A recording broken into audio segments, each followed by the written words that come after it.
Are you sending out dozens of applications and hearing nothing back? Does getting past the interview stage and to the finish line seem like it's a bit out of reach?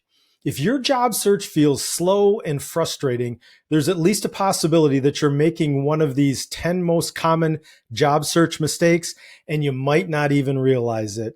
In this video, part one of a two-part series, I'm going to share the first 5 mistakes that I believe job seekers make that can keep them stuck, and more importantly, how to fix them so you can start to get traction and land interviews faster.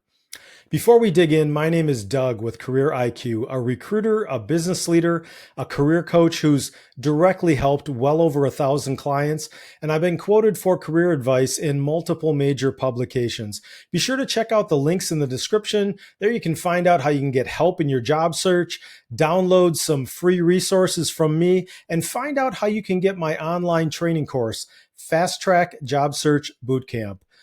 So let's jump right into the first 5 job search mistakes that I believe keep some job seekers stuck, and some of the fixes and the adjustments that you can start using today. Mistake number 1, applying for everything. One of the biggest mistakes that I see could be what's called the spray and pray method. Applying to every job posting that comes across your path, using the same generic resume and cover letter, and just hoping that something sticks. So what's the problem with this? I mean, isn't it just a numbers game? Well, to some degree, perhaps, but here's the problem. Hiring managers and recruiters can spot a generic resume in seconds. A generic resume can feel kind of copy and pasted and very general, like you're just using the same one to apply for dozens or hundreds of jobs without any general interest in that role. And this can really affect your chances of being taken seriously.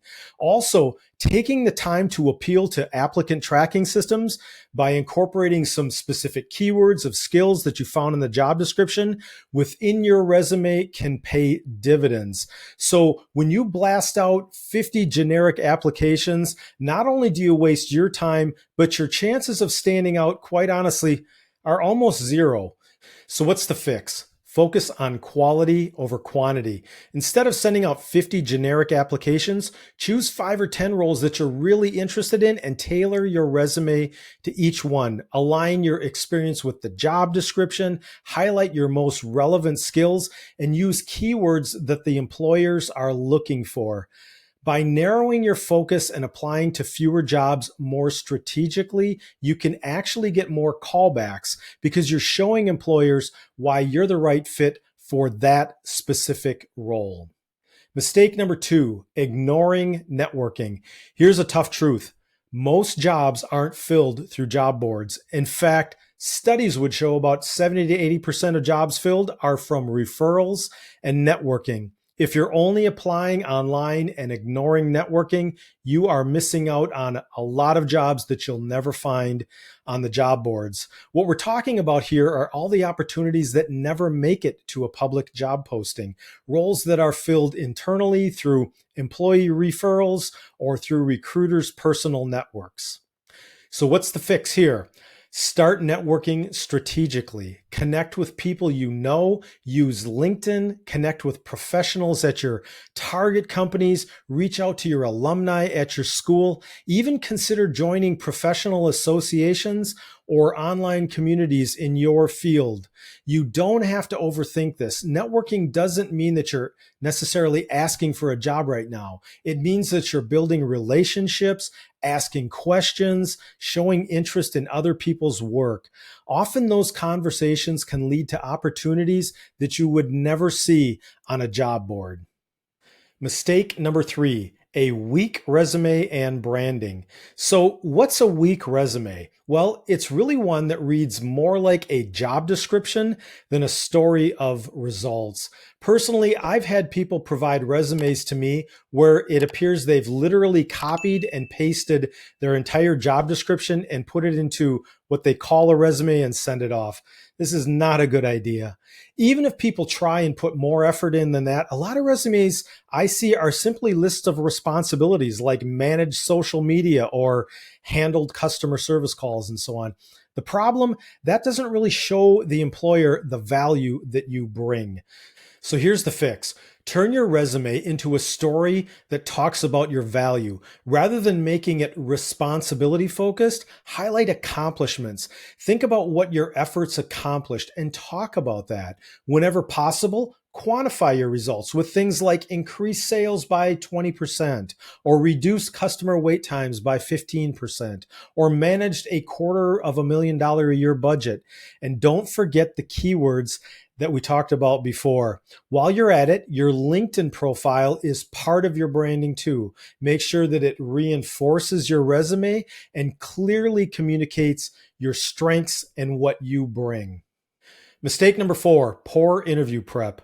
Question: are you one of those people who goes into an interview thinking, I'll just wing it, I'll be fine?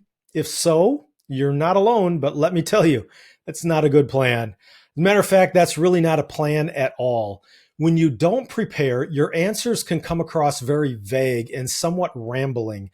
You can struggle to remember specific examples. And when an interview asks you if you have any questions, you may freeze or maybe say something like, no, I think you've covered all my questions.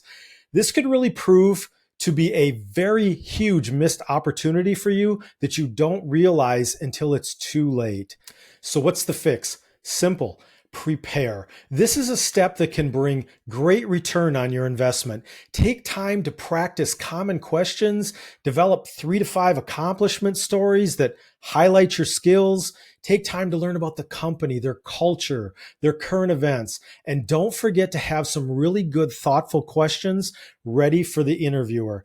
The difference between winging it and preparing is night and day. It can really be the deciding factor in whether you move on in the interview process or not. And mistake number 5, having a passive job search mindset. One of the biggest traps that job seekers can fall into is waiting for the perfect posting to show up, or waiting for a recruiter to reach out, or waiting for opportunities to kind of land in their lap. But waiting rarely leads to results. Here's the truth. You have to be proactive and take the lead in your career. No one will do this for you. You are your best advocate. So what's the fix? Take control of your job search. Proactively reach out directly to hiring managers. Follow up after submitting an application. Think like a marketer. You're the product, a really good product, and the employer is the customer who needs what you have to offer. When you shift your mindset from passive to proactive, you step into the driver's seat and you become far more engaged in your future and your success.